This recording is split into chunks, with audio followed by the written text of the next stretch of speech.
They laughed at her. A little black girl with second-hand shoes and a janitor's badge stitched onto her backpack. Go ahead, show us your talent, they smirked, expecting failure. But the moment her bow touched the strings, they froze. The joke turned into silence. And the silence became a standing ovation. The students at Westbrook Academy never saw her coming. But then again, they never saw her at all. Nestled in the leafy heart of Arlington, Virginia, Westbrook was a private prep school that looked more like a colonial estate than a place for children. With its red brick facade, marble columns, and sprawling lawns manicured to perfection, it gave off the kind of polished charm only money could maintain. Tuition there was a staggering $38,000 per year. Its student body? Primarily white, wealthy, and well-connected, children of senators, CEOs, and Ivy League alumni. Amid all this wealth walked a small girl, often unnoticed.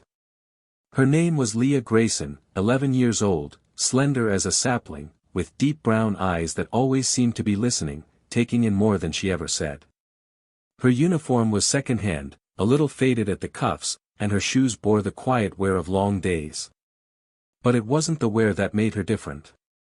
It was the janitor's badge sewn discreetly into her backpack, next to a fraying teddy bear keychain. Her mother, Teresa Grayson, was the head custodian at Westbrook. For over 10 years, Teresa had scrubbed floors no one appreciated, polished stair rails that no one touched, and took out trash bags heavier than most people's weekly groceries.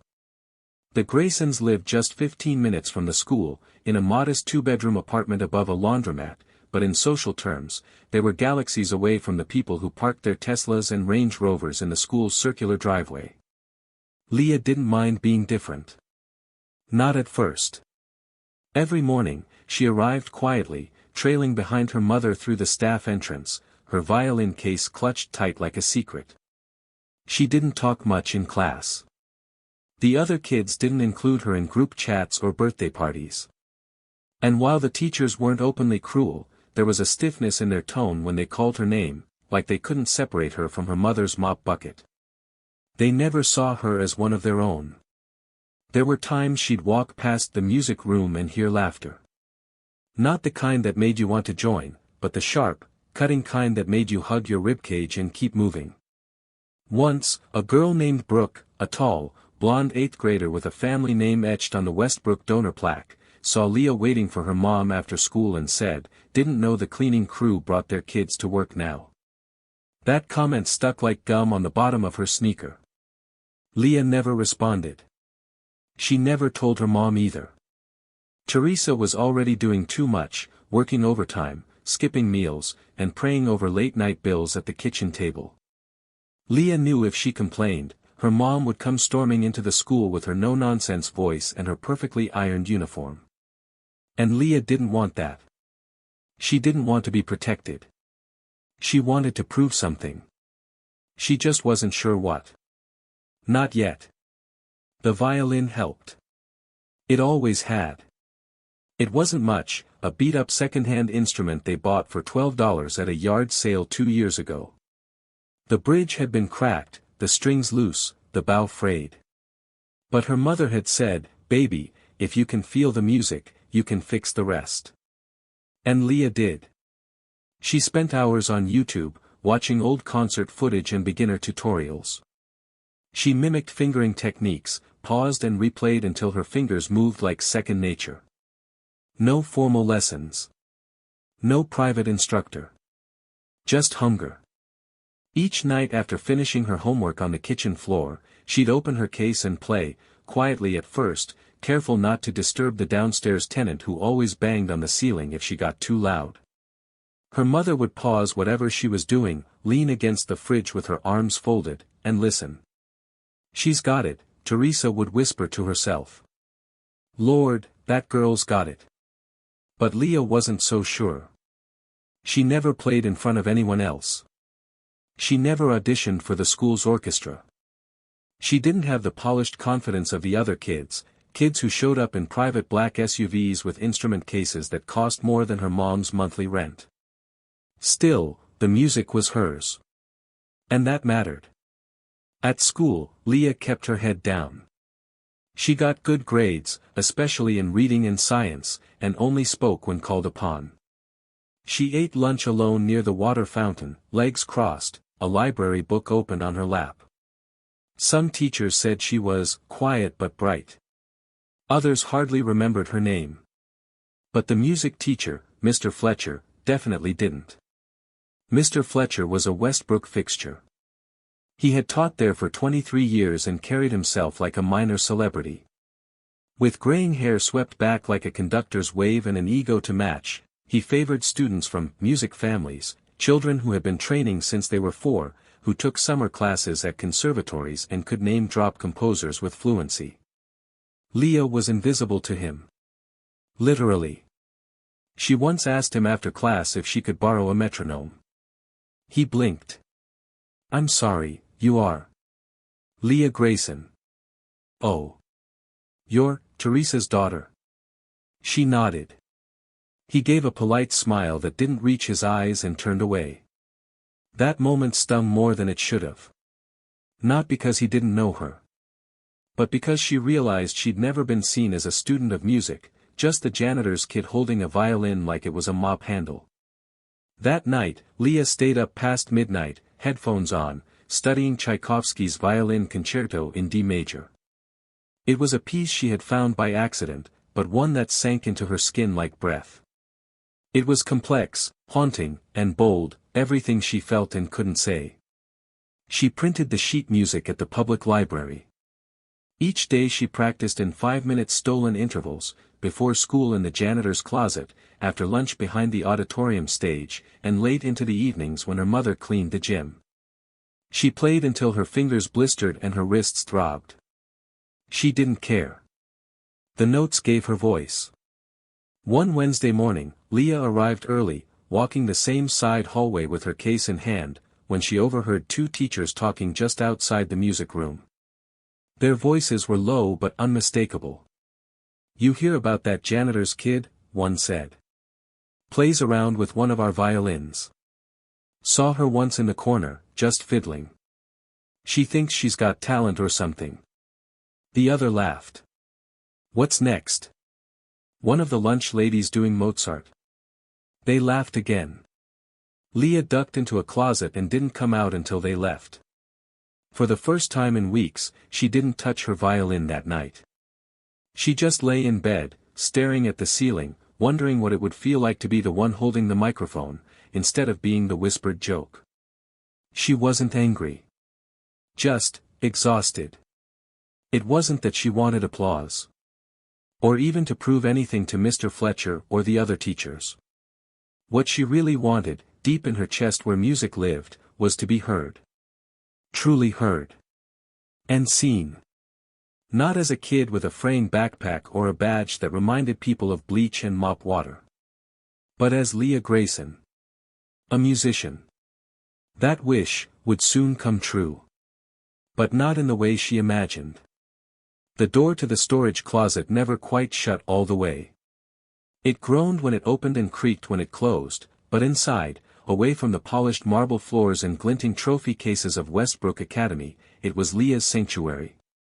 Wedged between retired percussion instruments, broken folding chairs, and a dusty upright piano with 3 missing keys, Leah found her rhythm. This was the place no one bothered to clean, let alone visit, and that made it perfect. Each afternoon, once the final bell rang and the clatter of wealth shuffled out to chauffeur-driven cars, Leah would wait. She stayed quiet, careful not to draw attention. While most students rushed to soccer practice or violin lessons with private tutors, she slipped down the side hallway like a shadow, opened the closet door, and disappeared behind rows of forgotten music stands. And there, she would open her violin case like a secret being told. The instrument was still held together with hope and masking tape. The bow had seen better days, its horsehair thinning, the grip wrapped in cloth her mother had stitched herself. But when Leah placed the violin under her chin, it transformed. It wasn't just an instrument anymore. It was a lifeline. She had taught herself posture from watching online symphony performances, memorizing the curve of a soloist's wrist, the angle of their elbow, the stillness of their back. She practiced finger placement with a piece of blue painter's tape across the neck to mark positions. And her ear, untrained but incredibly precise, could pick out when a note was a fraction sharp or flat and correct it by instinct.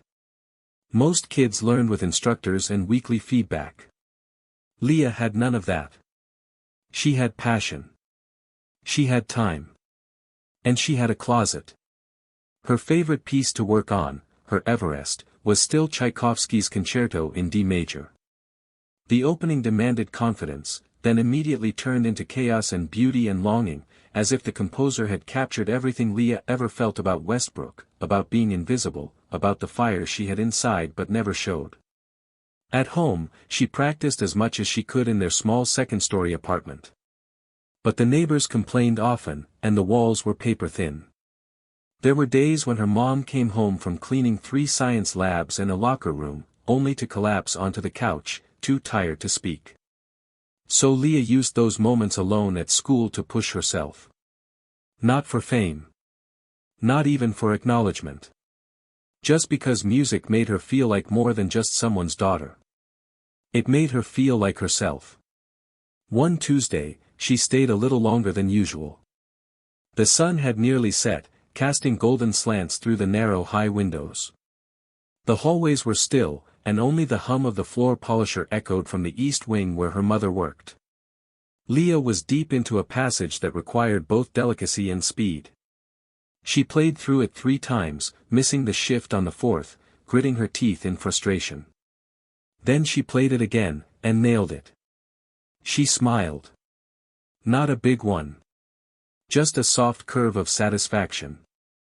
She lowered the bow, breathing heavily, wiping sweat from her brow. From behind the shelf, she didn't notice that the closet door had shifted slightly ajar. And just beyond the crack, someone had heard her. It wasn't a teacher. Or a student. Or Mr. Fletcher. It was Miguel, the part-time maintenance assistant, a young man barely out of college, with earbuds always in and a quiet demeanor that mirrored Leah's own. He had been coming to grab a ladder to replace a faulty ceiling light, but froze when he heard the sound. For a full 2 minutes, he didn't move.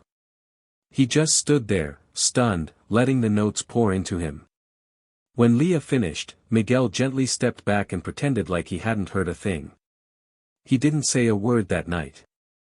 But the next afternoon, he left something at the back of the closet. It was a small, laminated sheet. A fingering chart for violinists. And underneath it, a pack of brand new strings. No note. Just a quiet offering from one quiet soul to another. Leah's eyes welled up when she found it. It was the first time someone at Westbrook had seen her, truly seen her, and responded not with a whisper or a joke, but with kindness. That evening, she rest-strung her violin in silence. Her fingers fumbled through the pegs at first, but after a few minutes, the new strings gleamed like silver thread under the flickering closet light. The sound? It was sharper. Fuller. More alive. That week, her playing transformed. She began refining vibratos, experimenting with double stops, and working on dynamic control. She recorded herself on her mom's old cell phone, watching the footage, critiquing every bow angle, every grimace. She became her own teacher. Her own orchestra. Her own stage.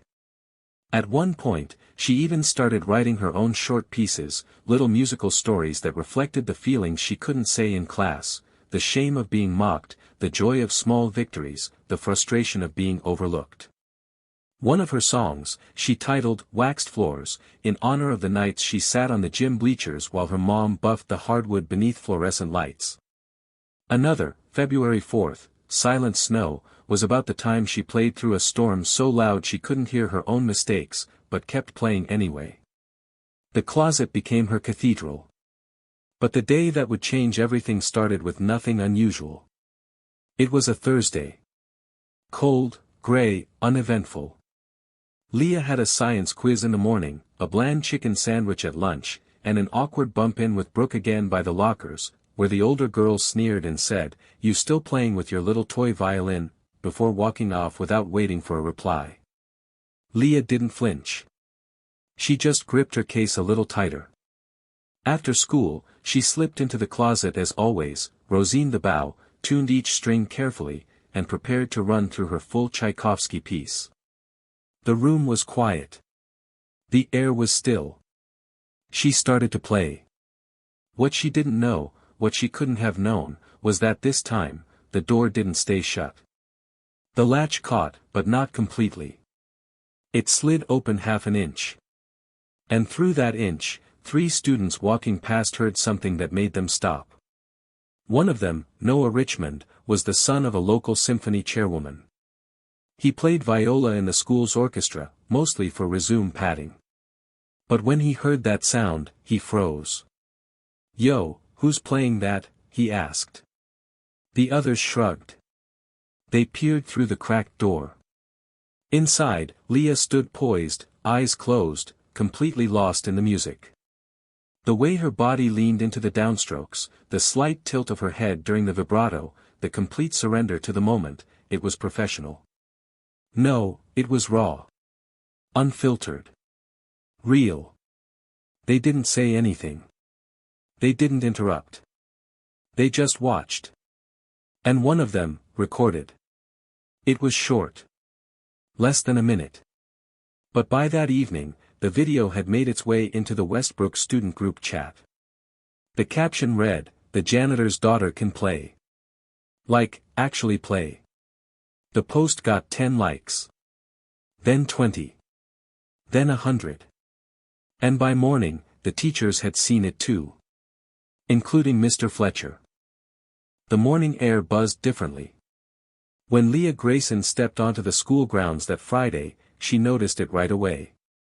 Not in the way people usually notice weather or noise, but in the way someone born into invisibility senses when they've accidentally become visible. Whispers followed her through the halls, not sharp or mocking this time, but hesitant. Curious.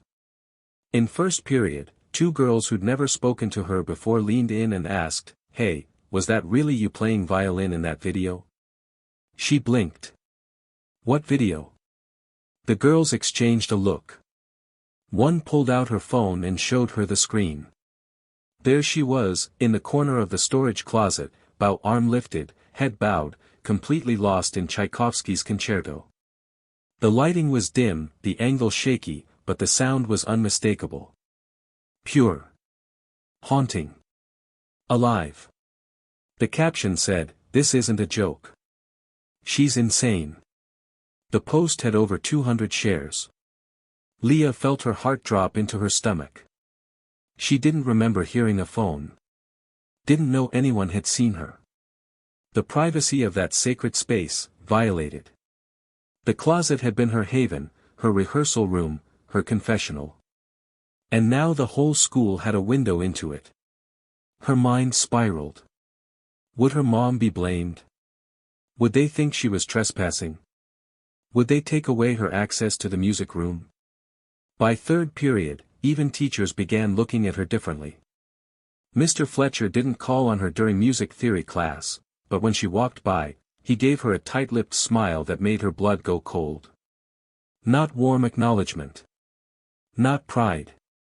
But something closer to calculation. By lunchtime, everyone knew her name. That was new. And terrifying. So when Principal Edwards made a surprise announcement over the intercom, all students are to report to the auditorium at 1:45 p.m. sharp for a special student showcase, Leah's pulse spiked. Her mouth went dry. She didn't know why, but every fiber in her body told her this wasn't just a school-wide assembly. It was a setup. At 1:44 p.m., Leah sat in the back row of the auditorium, legs shaking beneath her desk chair combo.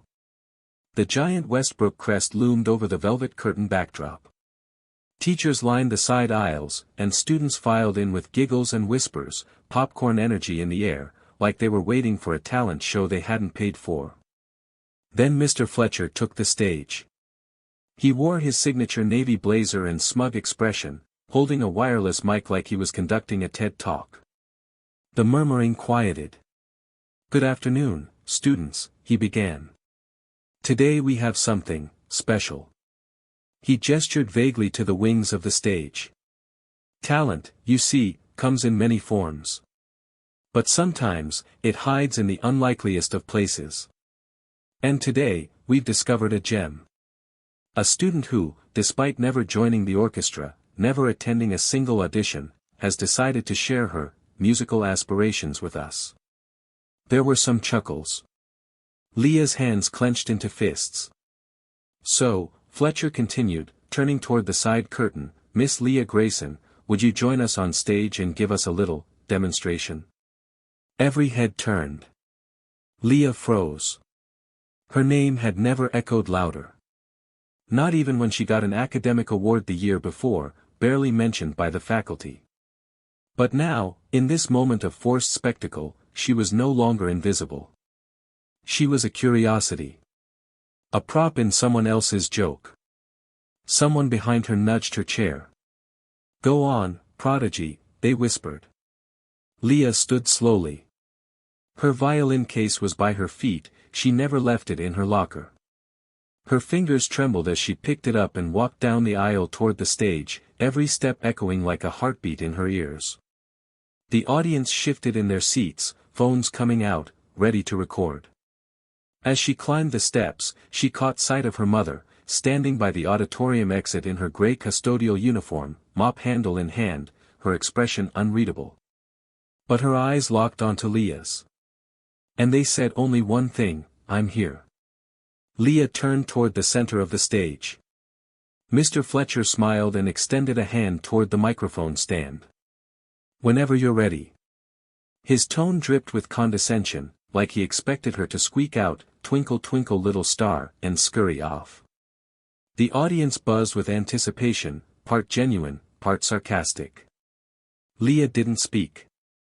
She just walked to the center, placed her violin case on the stool beside her, opened it slowly, and removed the instrument. Silence settled. The school lights cast a soft amber glow on her, making the scuffed wood of her violin glint like something ancient and sacred. She adjusted the chin rest, tightened her bow, and took a single breath. Then she played. Not a school jingle. Not a pop cover. She chose Tchaikovsky. The first note rang out like thunder in a cathedral. Rich. Layered. Defiant. In an instant, the room changed. Jaws dropped. Eyes widened. The laughter died before it could be born. Her fingers flew across the strings with precision born not of privilege, but of persistence. Her bow moved with the intensity of someone who had lived inside each note. The kind of skill you don't buy, only bleed for. Halfway through, Leah didn't hear the room anymore. She didn't see the phones or the stunned expression on Fletcher's face.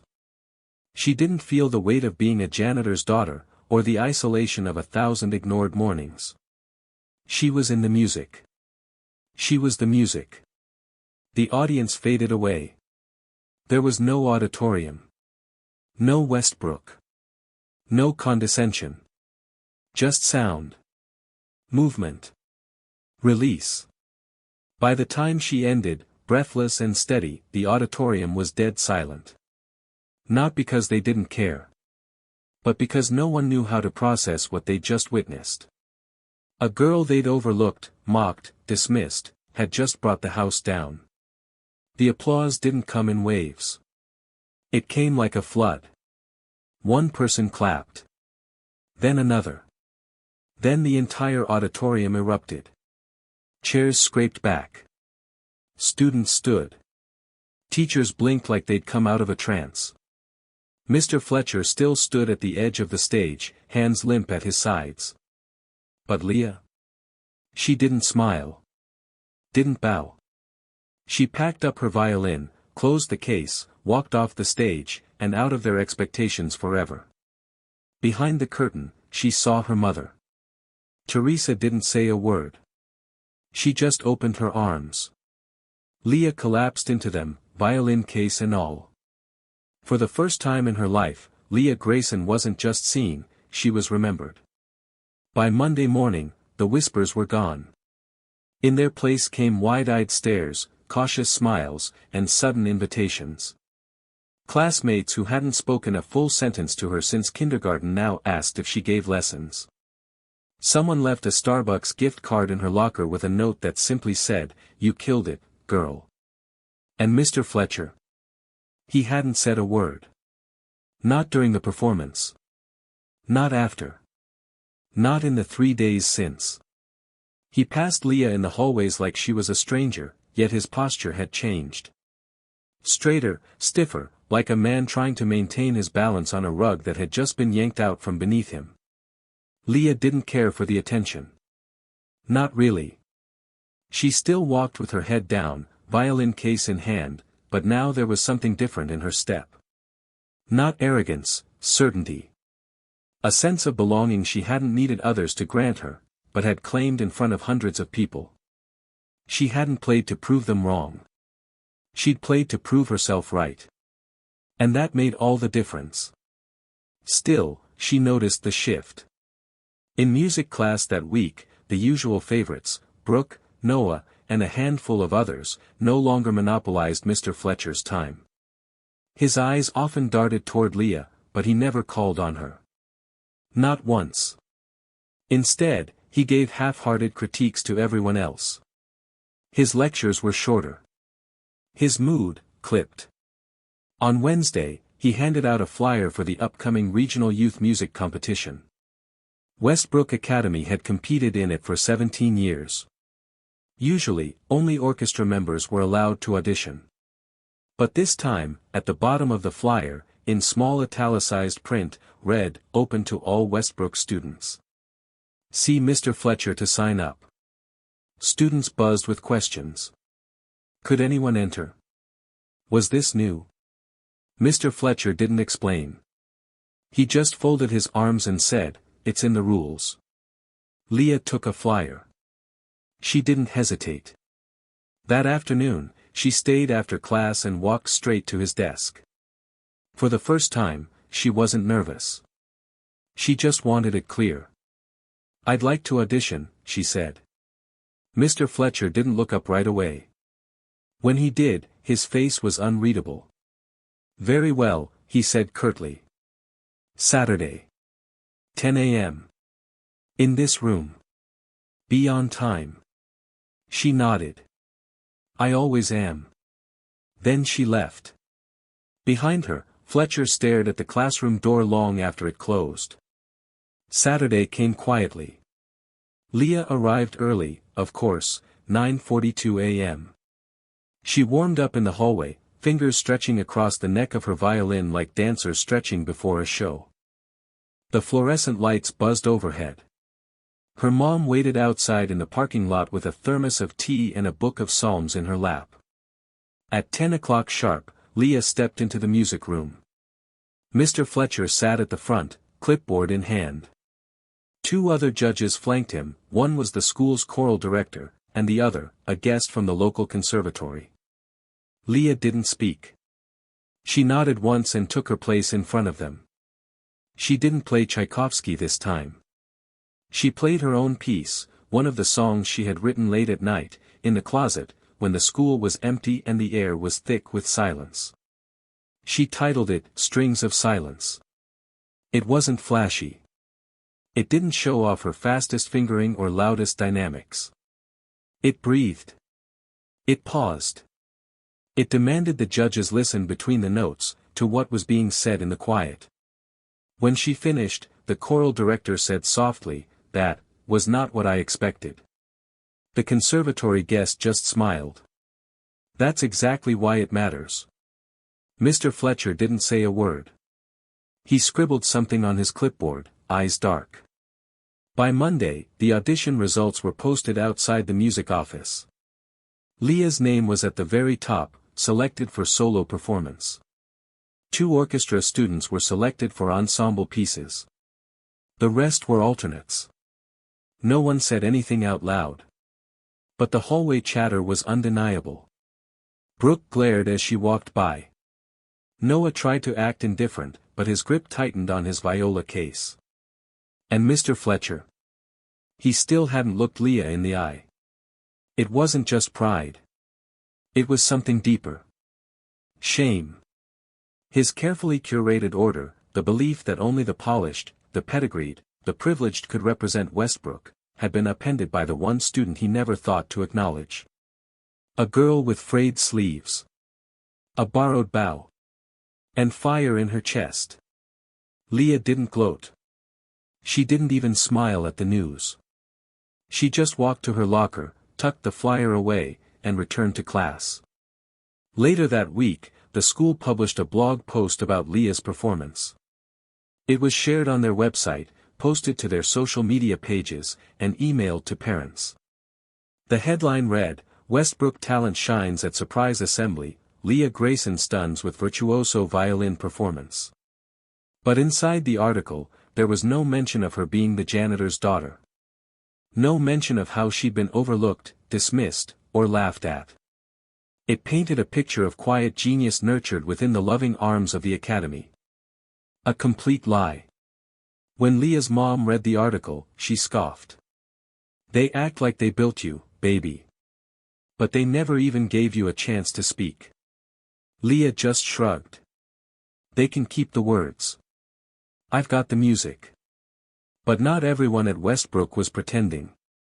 On Thursday, a freshman named Zoe stopped Leah in the cafeteria. "Hey," she said awkwardly. "I just wanted to say thank you. My brother plays violin too, but he never auditions for anything, 'cause people treat him like he doesn't belong. Watching you play, it changed something." Leah smiled, just a little. "Tell him not to wait for permission." And Mr. Fletcher, the silence between them stretched, until the day before the regional competition, after class, he stopped Leah as she packed her things. "Miss Grayson," he said. "One moment." She looked up. Her heart didn't skip. She was done fearing him. "I wanted to say," he paused. The words came slowly. "I underestimated you." She waited. "I was wrong." There it was, Leah nodded. "Yes. You were." No anger. No bitterness. Just truth. Then she turned and walked away, leaving him in the echo of his own silence. The stage at the Capitol Youth Arts Center was nothing like Westbrook's modest auditorium. It was vast, 40 feet wide, lined with rich oak panels, glowing under warm, cinematic lighting. Rows of theater-style seats extended into the dim, expectant silence. It could hold over 600 people, and on this Saturday afternoon, nearly every seat was filled. The Mid-Atlantic Youth Music Competition was no school showcase. It was the real thing. Local newspapers had covered it. Conservatory scouts had RSVP'd. Parents with clipboards and folded arms murmured from the aisles, and student musicians dressed in black paced the backstage hallway with practiced confidence. Leah Grayson stood quietly in a corner, her violin case at her feet, shoulders relaxed, eyes steady. She wasn't like the others. She didn't have a personal coach. She wasn't wearing performance couture or Italian shoes. Her outfit was simple, a dark blue blouse, black jeans, and a pair of scuffed flats. But her hair was pulled back with care, and her hands, those hands that had trained in a janitor's closet under fluorescent buzz, were poised like an archer's before a release. Her mother, Teresa, sat quietly in the audience, fourth row center. She wore her best jacket, a soft pink one she usually saved for church, and clutched a mini camcorder she'd borrowed from a neighbor just for this. In her purse, she carried a folded napkin, a lucky coin, and a note that said, "You are not small. You are fire." The announcer's voice crackled through the speakers. Next up, representing Westbrook Academy, solo violinist, Leah Grayson. A ripple went through the crowd. That name had been on a few lips lately. Some had seen the viral clip. Others had read the Westbrook blog, where she was described as the rising talent from an unexpected background. But no one truly knew what to expect. The stage manager nodded to her. "You're up." Leah inhaled once. Deep. Centered. She walked calmly onto the stage, violin in one hand, bow in the other. The room, full of strangers, fell into hush. Some leaned forward. Others glanced down at their programs, confirming her name. She stepped to the center. No introduction. No preamble. No nerve showing. She lifted the violin under her chin, angled her bow, and played. The first note was a whisper. Not because she was holding back. Because she understood silence. She had lived inside it for years. In hallways where footsteps ignored her, in classrooms where her voice was barely a sound, in closets that became her concert halls. She didn't fear silence. She commanded it. And now, it obeyed her. Her piece, an original composition titled Unseen, Unbroken, began like breath on glass. Soft. Intimate. Then it rose, layered, alive. Her fingers moved with quiet authority, navigating shifts in key, tempo, and emotion like a storyteller unraveling a mystery. By minute 2, the room was spellbound. The judges, for in total, watched her like hawks. But their pens had stopped moving. She had no accompaniment. No orchestra. Just the raw voice of her instrument. And she used it to say everything she'd never been allowed to, the ache of being overlooked. The fire of wanting more. The strength of having no one but yourself to believe in. She played dissonance where others would have chosen harmony.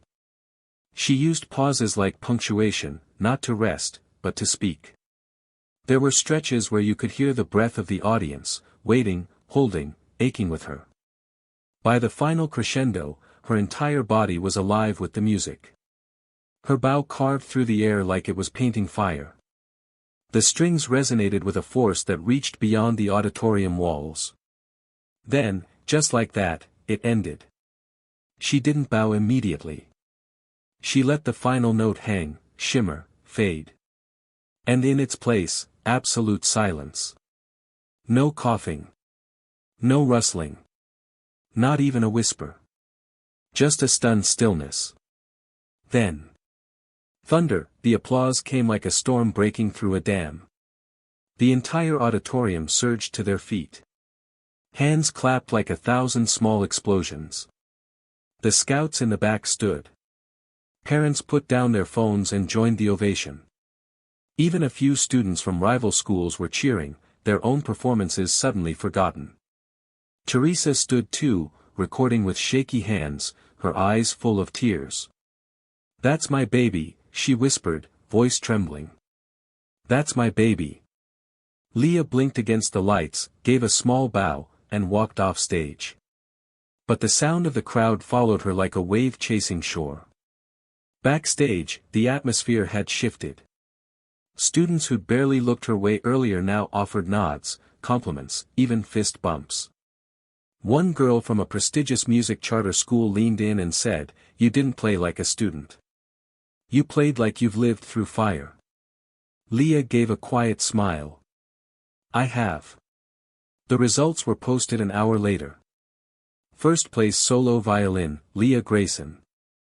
Scholarship Award, full summer residency at the Carter Music Institute. Special recognition, excellence in original composition. The judges added a personal note, scrawled beside her name, not just promising. Important. The days that followed were a blur. Emails from local reporters. Invitations to community recitals. A feature on the local news. The school updated their website again, this time plastering Leah's face across the homepage. Westbrook's own violin prodigy takes first place, it declared. Mr. Fletcher, who had not attended the competition, finally requested a meeting. Leah agreed. They sat in his office, her violin case resting by her feet. He cleared his throat. "You surprised us all." Leah tilted her head. "Why?" "Because I didn't ask permission to be great." He flinched. "I should have done more," he said. "You did enough," she replied. "You ignored me. That gave me something to prove." He looked away. "I hope you take what happened," she added, voice steady, "and start seeing your students as who they are, not where they come from. Fletcher didn't respond. He just nodded. And Leah left the room, not with bitterness, not with pride, but with the quiet confidence of someone who had found her place without needing anyone's permission. That night, she sat with her mother on the apartment balcony, feet tucked under her, violin on her lap. The stars above flickered between city haze, and from a nearby window, someone played an old jazz record on low volume. "You changed something," her mother said. "Not just for you. For girls who look like you. For girls who clean instead of perform. For girls who dream where no one's watching." Leah looked down at her hands, the same ones that had once fumbled over plastic strings, and nodded.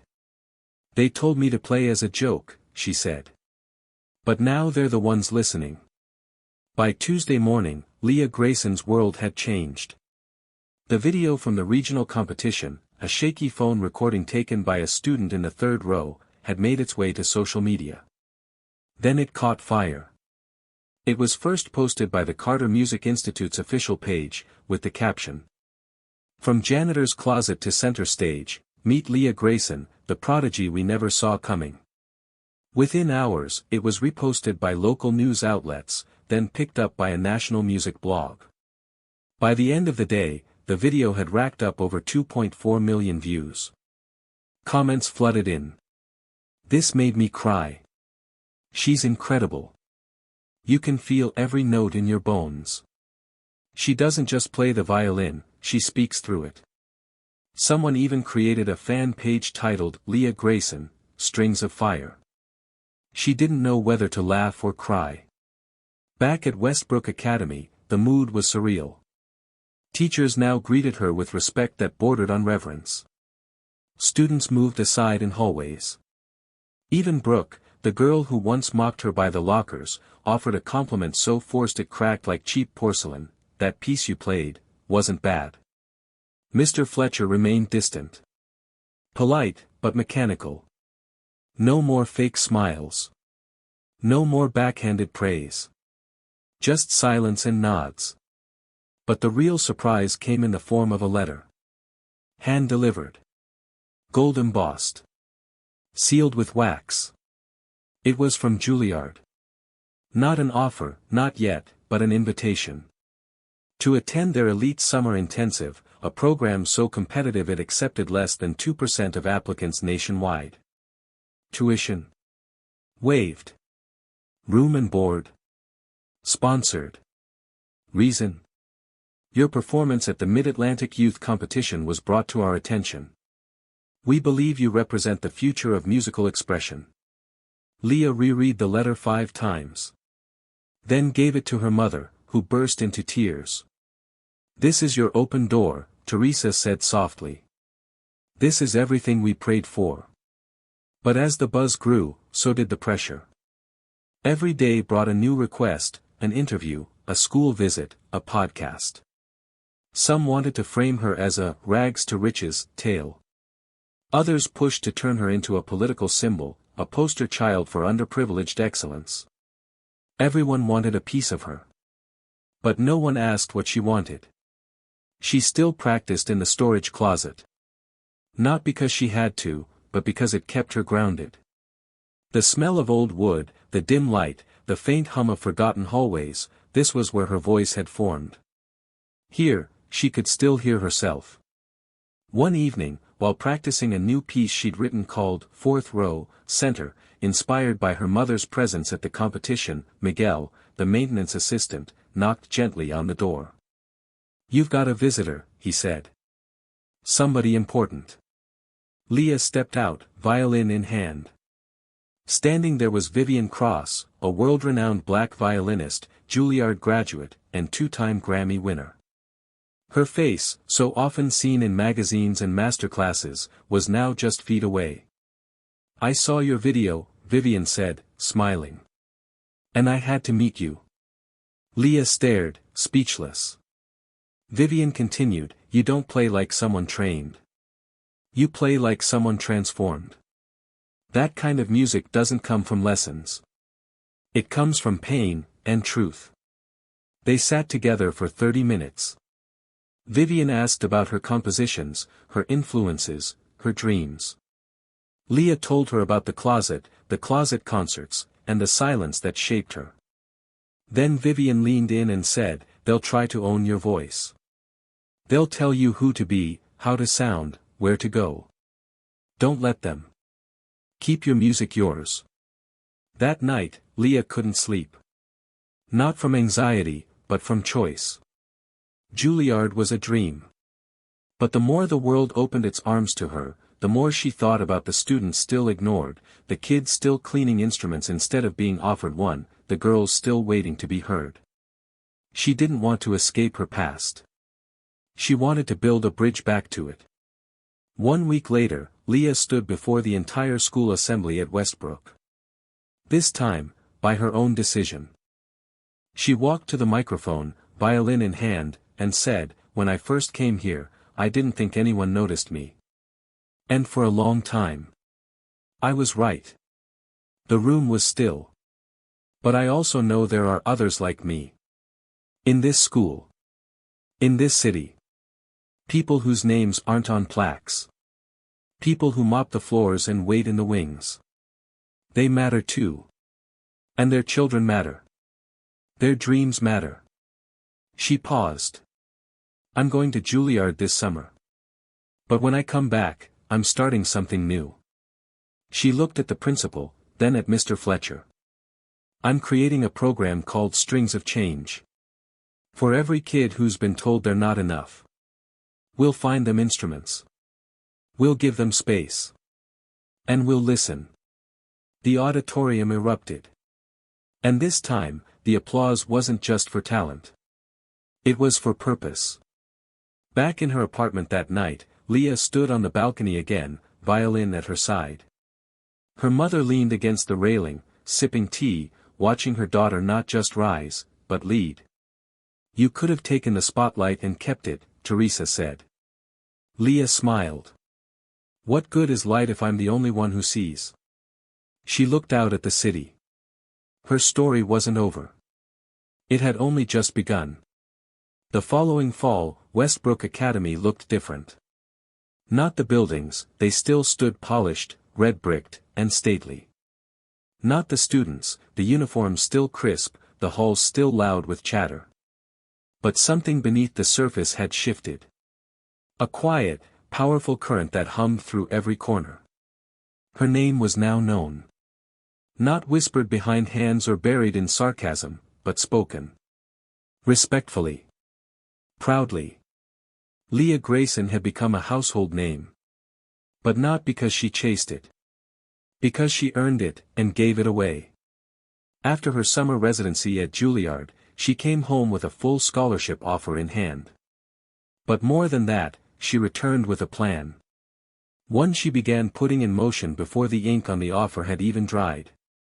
She spent her days at Westbrook finishing her last semester. She spent her nights somewhere else entirely. In the basement of the local library, in a community center on 18th Street, and sometimes even in borrowed church basements, Leah launched the first chapters of her nonprofit, Strings of Change. It started with just 5 kids. None of them owned an instrument. Most of them had never read sheet music. One of them, an 8-year-old named Jamar, thought violin was a kind of bird. But when Leah showed him how to hold the bow, he grinned like he'd just found a superpower. She brought in donated violins. She wrote simple practice sheets by hand.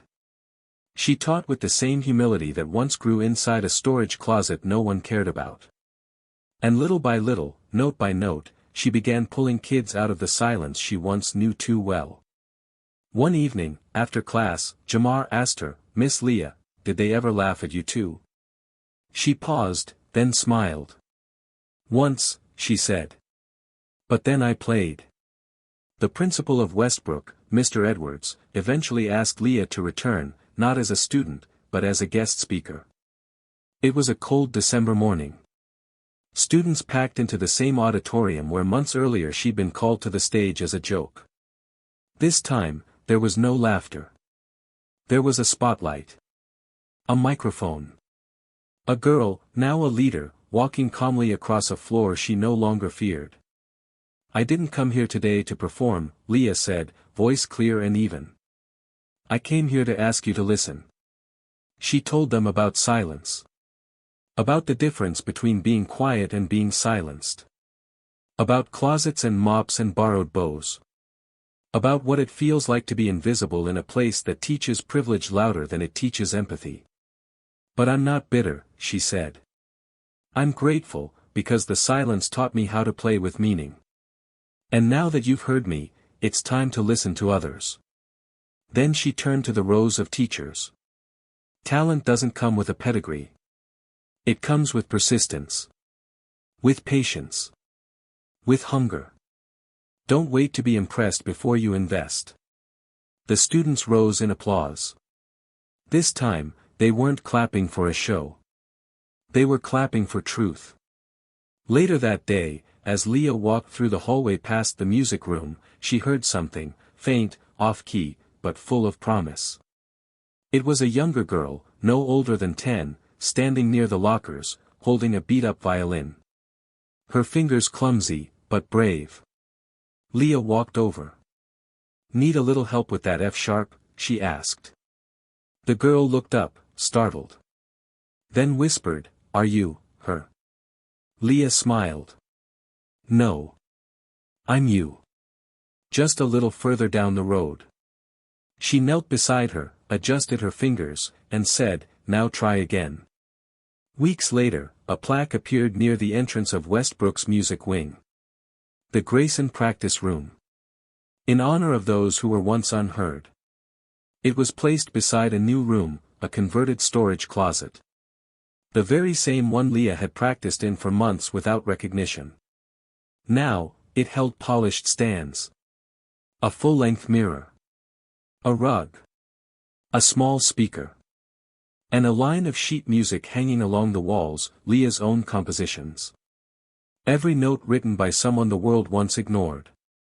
On her last day at Westbrook before moving to New York, Leah stood on the front steps, violin case in hand, watching the sun rise behind the school's colonial dome.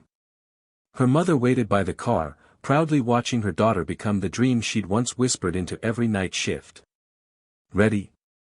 Teresa asked. Leah nodded. More than ever. Before stepping off campus, Leah paused, turned, and looked back, not with resentment, not even with triumph, but with clarity. "They didn't see me," she murmured. Then she smiled. "Until they heard me." And with that, she walked forward, out of Westbrook, out of silence, and into a future built not on spotlight, but on sound. Talent is not determined by your background, your clothes, or the title stitched onto your backpack. It is revealed in the quiet moments, when no one is watching, no one is applauding, and you keep showing up anyway. Leah wasn't discovered in a music hall. She was uncovered in a forgotten closet, playing to silence, chasing mastery for no one but herself. This story is a reminder that the most powerful voices often begin in the most overlooked places. Stop waiting for permission to be great. Don't let anyone else define your ceiling when you haven't even touched your potential. And when the world refuses to see you, make them hear you. Whether you're a student, a parent, a teacher, or a dreamer in the background, this story belongs to you too. If this moved you, do 3 things right now. Comment with, "I hear you, Leah." Share this story to inspire someone else in silence. Subscribe to our channel for more stories that shine light on the unseen, and turn quiet resilience into loud change. Because someone out there is practicing in the dark, just like Leah once did, and your click might be the spark that lights their way.